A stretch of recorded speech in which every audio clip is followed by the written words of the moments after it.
How's it going, everybody? It's your boy Jose, TheNYCGeek, aka TNG, aka your Elden Lord, even on a Saturday morning, still your Elden Lord, aka the one who set the throne today, aka your tribal chief, aka the guy who wants to talk about everyone's favorite court jester in the world of culture, Alyssa Mercante, right? We're going to do a little bit of a cover on Miss Alyssa Mercante. Miss, Mrs., Mr., I don't know what the hell to call her. But I want y'all to understand, and I want to offer Alyssa a little bit of advice, right? From one New Yorker to a fugazi New Yorker like her. But before I do, you got to understand how big of a failure she is, right? How much of a joke Alyssa is. And I'm sorry because I'm going to be bouncing between articles and different pages here because we're going to start really from the beginning with her. You got to understand that Alyssa is not a real New Yorker, okay? Part of her biggest problem is that she's a poser, okay? She's a poser, she's a herb who tries to live to the creed that all publicity is good publicity. And she's got to wake up from that, right? Because let me tell you something, that don't work, okay? There is such a thing as bad publicity. There is such a thing as bad press. And all she's ever been is that. And so for her, she's thinking, this is great. This is the attention I've never gotten because as a fake New Yorker, as a poser, she's always craved for this. That's why she claims to be from Brooklyn or she lives in Brooklyn, rather. She really highlights the fact that she lives from Brooklyn, right? And she probably lives in a tiny ass roach-filled apartment that she pays an absurd amount of rent for, or her parents help pay for it because she's a, Long Island brat from Farmingdale. And unfortunately, New York City is full of tourists like her, fake ass tourists like her that never grew up on their streets, okay? Never grew up on those actual streets. They're just content to ruin what was one of the best cities on earth. And, just as fake as her New York City creds are, so are her gaming credentials, right? This is coming from a woman. For goodness sake, I want y'all to see this article. Let's start with the first one, right? It's not really an article. This is an interview that was done back in the day with her, where she talks about, Newcastle University. She's an international graduate currently based in Brooklyn, New York. She completed her master's in modern and contemporary literature in 2016. Okay. She now works as a senior editor at Kotaku. And I just want you to see what she put here, right? She says, I wrote my dissertation about the intersection between the queer core punk movement and queer indie games. So it really helped me establish a strong focus specialization. I learned about the power of DIY indie game development and how to translate literary theory to other mediums. Dude, I don't know if she just had a stroke or what, because that was just a bunch of gibberish that she just spouted out. And I mean, I guess that's where she's taken her degree to, go to writing to Games Radar, which I guess you can't get much. You can get lower than Games Radar because she ended up in Kotaku. So that really just tells you the caliber of her writing skills. But, she is, Alyssa would have just faded to obscurity. She would have been somebody who just was not even a footnote in culture. But luckily for her, or I guess unfortunately for her, in my opinion, Gamergate 2 broke out. We had Gamergate 2. We had that whole big fiasco with, oh my goodness, sorry. We had the whole big fiasco with Sweet Baby Inc., which you guys know about. That came out back in end of February, early March. This company, Sweet Baby Inc., that's a DEI consultation company and all the bullshit that they have put into gaming. And our hero of the story, Alyssa, wrote this article called Sweet Baby Inc. doesn't do what some gamers think it does. No, one company isn't forcing diversity into all your favorite games. And she's right, because I said it before and so many others have said it, because this article has been poured over countless times. She's right. It's not one company. It's multiple companies. And, this is this was when at the end of February, early March, when that whole Sweet Baby Inc. Suicide Squad debacle happened with Cabrutus, put out the Sweet Baby Inc. Detected Steam curator list. And she wrote this article, and he started the Discord, and she wrote that article, and it's an absolute lie. We know it is. We know it's a lie. It does exactly what Cabrutus, Grums, myself, and so many others have said. It Sweet Baby Inc. is a DEI consultation company that comes in, it corrodes games, it infects them with maximum woke, all to increase their ESG score. And you guys can go through this article. This was March 6th, and I'm gonna mention dates because this is our journey, right? This is our journey through the court jester's life, or at least the court jester's 15 minutes of fame, I should say. And she talks about this. She talks about how Alan Wake, which was not a successful game. Even games that are widely considered to be successes are not safe from these conspiracy theories. We've seen that it's not. Alan Wake 2 was not a success. Okay. Spider-Man was not the success that Sony required, that Sony had wanted it to be. So this is just goes to show that she, didn't really do her research. She doesn't care to, because to her, all she wanted was to get her foot in the door, get her 15 minutes of fame, get her eyeballs on her. That's what she wanted. She wanted eyeballs on her, okay? And those eyeballs, she was going to do whatever it took to keep them there. Because even on April, now, again, I'm mentioning dates, right? She has been lambasting people on Twitter, harassing them. That's what she does, because she's become addicted to that attention. She might cry about it. She might bitch and say, oh my God, people are harassing me. Like when Grums made a joke, an April Fool's joke about him and her getting engaged, which is the only time fictionally that anyone was ever going to put a ring on her finger. But she still was like, they're bullying me, they're sexually harassing me. This is the same person who's shown the disgusting racist rhetoric that she has spewed on Twitter. She had a quote that was best attributed to her, and you can see that exact quote. Go back to my Sweet Baby Inc., the first video I put where I talked about the article, and how she had a quote that said, "Hi, you can't be racist against white people. Thanks for tuning in." That was a Twitter response that she had to somebody, and she put that as her banner, which meant that she took joy in saying something like that. She was proud of such a disgusting racist thing to say, because it is racist to say that. Doesn't matter whether it's white, black, Chinese, Spanish, purple, I don't give a fuck what color you are. Racism is racism, right? And, this is the type of person she is. She's become the court jester, and she's craving that attention. And she'll do some heinous stuff, right?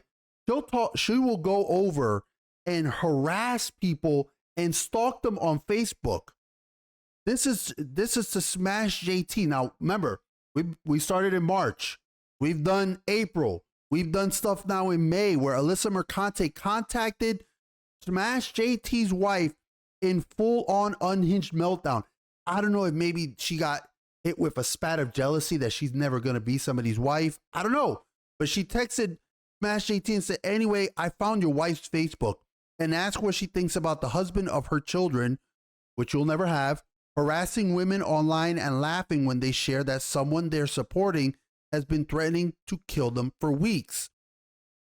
Dude, this woman stalked a YouTuber's wife on Facebook just so she could DM her, just so she could message her.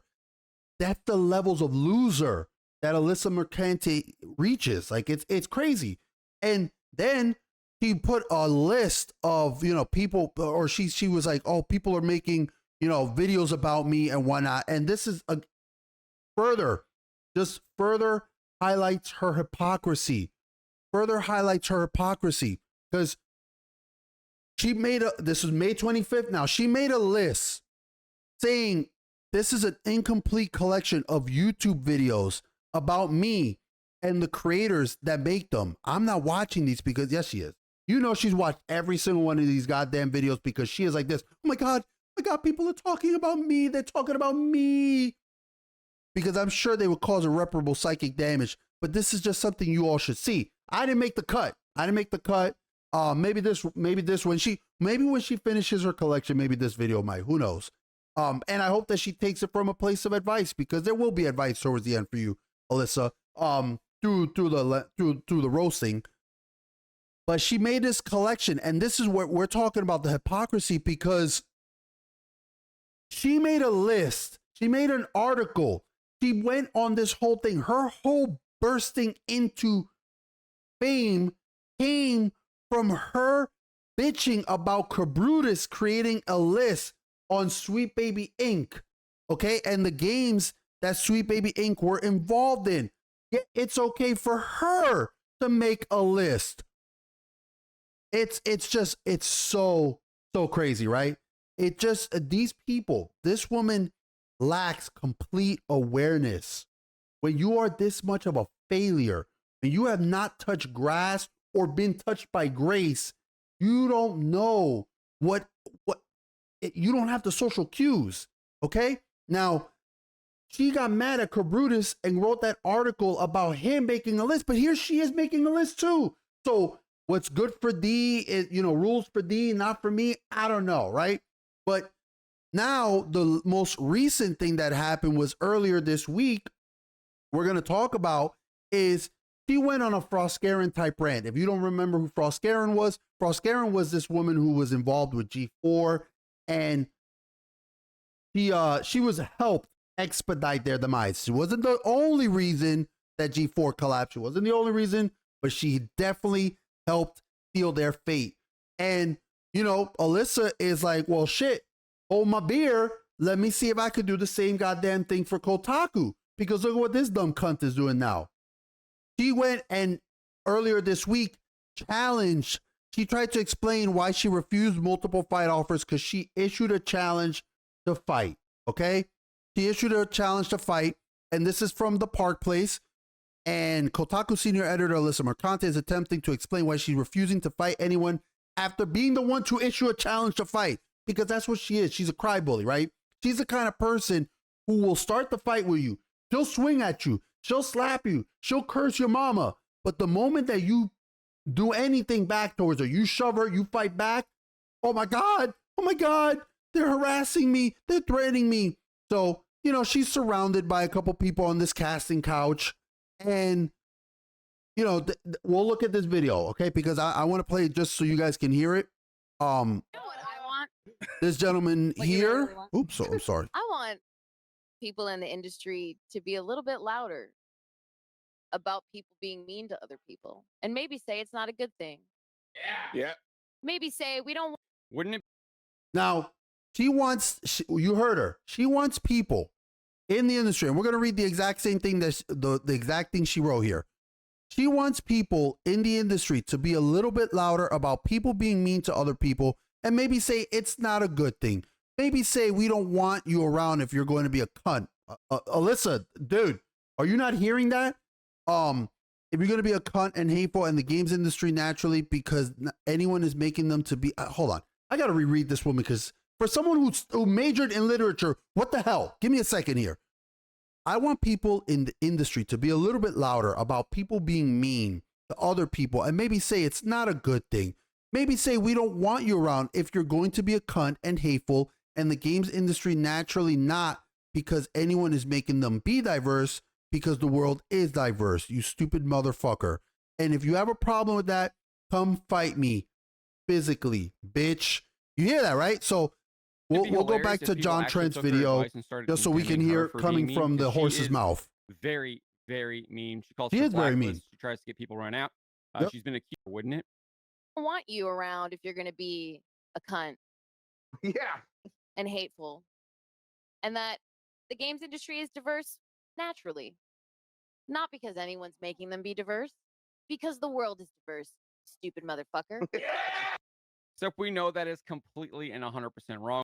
Yeah, so that's what she said. And then she put this here, right? And that challenge was accepted. I remember Twitter was wilding out, man. There were women that were like, dude, let's go. I will fuck you up any day of the week that you want it. But the most prominent that really stood out was this YouTuber, Vara Dark. And she posted, I can't hit up this little bitch who's hiding behind a block. So send me a DM and let's talk match detail. She added, let's do one better and lay it out publicly. Winner gets 1K. Loser has to put up a content publicly announcing their loss. An article from you, a video from me, and what? 3 months for a venue and train.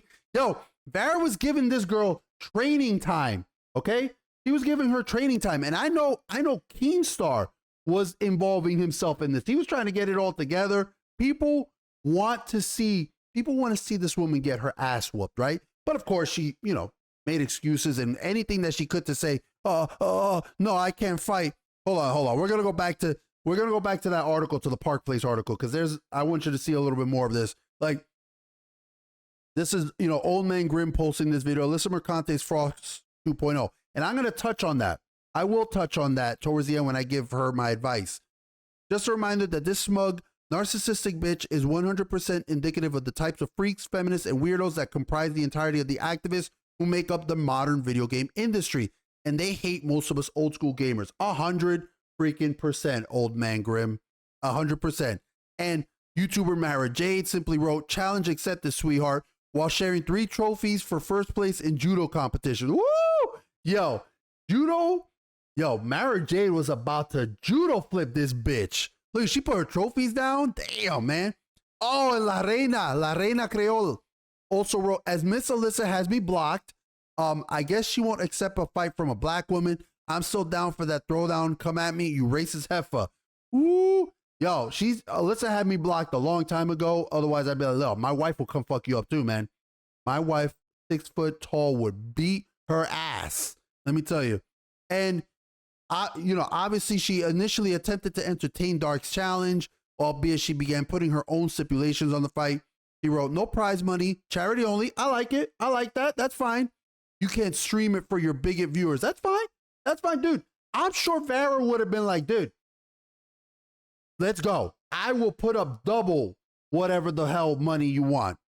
I would have put money in this. However, she made it quickly clear she has no intention of fighting anyone when Daniel M. Keem, who runs Happy Punch Promotions, a company that organizes and promotes in-floor boxing, there's Keemstar, approached both Mercante and Dark to set up a match. Mercante made it clear she had no interest in backing up her words. So why, dude, you are a coward. You would earn money from this and I dislike you.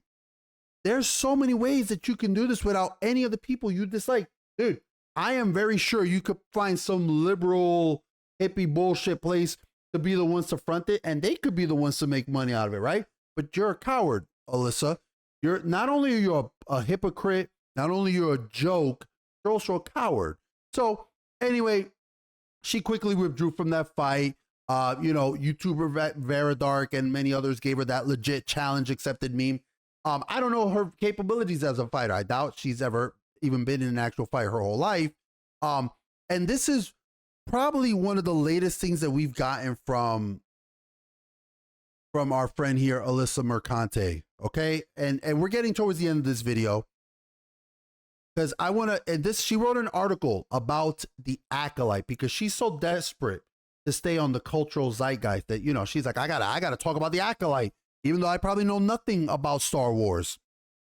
This is the latest trash entry from Star Wars. I covered episodes 1, 2, and 3. Others have as well. We talked about how disastrous episode 3 was for the lore and the destruction of canon. And it probably will go just as bad for the rest of it. I'm going to stick with it. So this will likely be the last bit of Star Wars I ever watch. I'm at that apathetic state, right? But Alyssa, of course, published yesterday. So, she's not going to miss a chance to try to jump in here and try to put in her 2 cents on something. And she puts this article, because I'm sure Alyssa really doesn't understand Star Wars very well. I'm sure she did an extensive Google search on Wikipedia to help her. But like, if I really want in-depth Star Wars analysis, I'll go to Ryan Kindle on RK Outpost. I'll go to Star Wars Theory. She just, countless people, myself included, have weighed in on Star Wars lightsaber wielding monks, their relationship with the Force, their machinations, but the inability of some fans to notice nuance and their over-reliance on binaries has once again brought us back here. And the fact that it's on the back of the acolyte just makes it all the more tiring. Look, Alyssa, the acolyte is not the hill that you should die on. All right, it truly is not. It's a terrible show. It's an awful show. It was boring, and then you got the terrible acting and all of the stuff that it's destroyed. And if you were a Star Wars fan, You actually, and I'm not even the deepest of Star Wars fans. I'm not. No way, shape, or form. But even a base level Star Wars fan could understand how the acolyte has damaged the continuity, the lore of Star Wars, what George Lucas has determined to be canon. Now, I get it. Disney owns it now, so they could put their own garbage, and they have. But whatever, man. This maybe stick to the gaming. I mean, if you're gonna be a fake fan about something, try to specialize on being a fake fan on one thing, right? Because she's spreading herself too thin. It's gonna show, obviously, she doesn't know any of this shit. But I want to touch on one last thing, okay? Because more importantly, Alyssa Mercante had just one of the most important moments of her life. This just happened yesterday, on Friday, on one of her greatest achievements, Shirley, because she had a surprise guest appearance on one of my favorite channels to tune in, Nerdrotic, where she was on Friday Night Heights. That's a big deal. That's huge. That's probably the biggest thing that's ever happened to Alyssa. So I just want to show that real quick where she had and what she had to say. Of course, you know, this is what she had to say. We have another guest. No. Oh,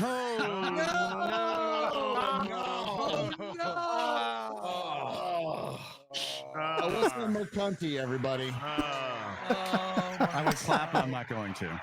Yo, I didn't realize it was going to get so. they didn't clap because you probably got the clap. So you've got enough clap that they don't need to clap for your ass. Dry in here.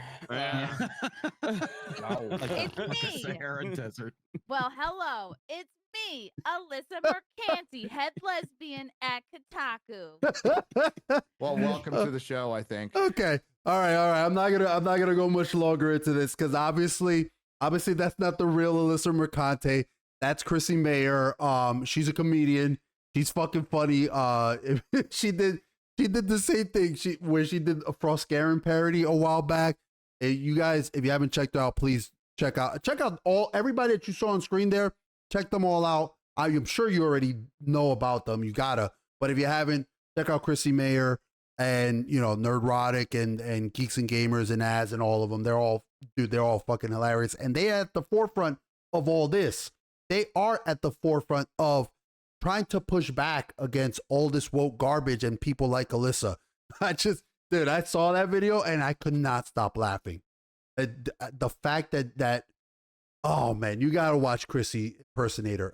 Obviously, like I said, that's not her. So we're gonna end it with this. Let me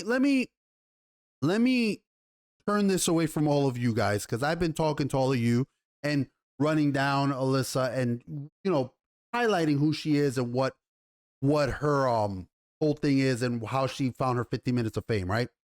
But let me turn this to Alyssa, okay? Let me actually turn this to just you. And this could be advice for other people out there, but this is for her. You'll probably never see this. You probably won't. But let me offer you some actual advice, okay? Like I said, from a real New Yorker who was actually born and raised in Brooklyn to a fugazi fake Brooklyn tourist like you. You are not a journalist, okay? You are not at the forefront of the cultural zeitgeist. You are not having an impact. You are a laughingstock. You're a laughingstock. You are the punchline to a joke for us, okay? We ridicule you. We mock you. You're a court jester who is dancing to our amusement because nobody holds you in any high regard. No one of actual worth. Certainly not as a woman and certainly not professionally outside of maybe a couple, your little circle of people in Kotaku or other gaming developers who are losers like you. You've likely surrounded yourself your whole life with other pathetic people. And when you got your master's in a useless degree at Newcastle University, to your credit, I'll give you this, you realized that you had to become a parasite, right? Because that was the only way you were going to be able to afford groceries unless you were relying on your parents. You were never going to contribute anything of worth to actual society, likely never will. And so you realized that you had to leech onto others in hopes of suckling away what you could. And at the end of the day, what you've become is just a bargain bin Anita Sarkeesian. You're a bootleg Frostgaren. You're not even Frostgaren 2.0, because to those ladies' credits, right? to at least Anita Sarkeesian used her 15 minutes of fame to scam people out of money and start a feminist frequency and, you know, take money for projects that she never completed. And Froscarin, for all of putting her foot in her mouth, she was a damn good League of Legends caster. Some people didn't know that, or maybe didn't know that she was a League of Legends like commentator. And she was, I thought she was great. I liked her as it. She was a great analyst. She knew a lot about the game. She clearly played it a lot. She did her research into it. You're just a cheap knockoff version of those women, Alyssa. And you're too late. You're too late. You know, Anita rose to infamy when the whole woke wave was surging, when it was waxing, when it was really exploding. And you're on the tail end when it's waning, when it's dying out, when the fruits of DEI and wokeness have already rotted out these industries and they're falling to the ground and they're getting stepped on by actual fans that are saying, no, we don't need to buy this. And these companies are burning around and you're too late. You're way too late. So my advice, okay, now that I'm pretty sure accurately summed you up, is to go away. Genuine advice. This is truthful. Go away. You need to realize that that old saying, any publicity is good publicity, is not true. It's not. It's not a good way to live life. You're so young. You're still pretty young. I mean, you're what, like 34? 34, 35 probably. You're like in your mid 30s, I'm sure. And it's unfortunate that you've become tainted product at such a young age, but it's not too late. Take some time off. Stop being the court jester in the gaming community or in the culture, in pop culture, and try to better yourself, man. Because you don't want to end up being Anita Sarkeesian, you know, throwing yourself a fat ass wedding themed birthday party at 40 because nobody wants to put a ring on your dumb ass. So that's some free advice for you, Alyssa, from your Elden Lord, okay? And I'll leave it with that. So thank you guys for tuning into this video. I hope you guys have had a great Friday. Hope you had a great week. Enjoy your weekend. Spend some time with your loved ones. As always, I tell you, thank you for sharing your time with me. Your time is precious. I greatly appreciate it. The fact that you guys tune in means a lot to me. Please hit the like button, hit all the stupid buttons down there. Take care of yourselves. Spend that time with someone you love and stay safe.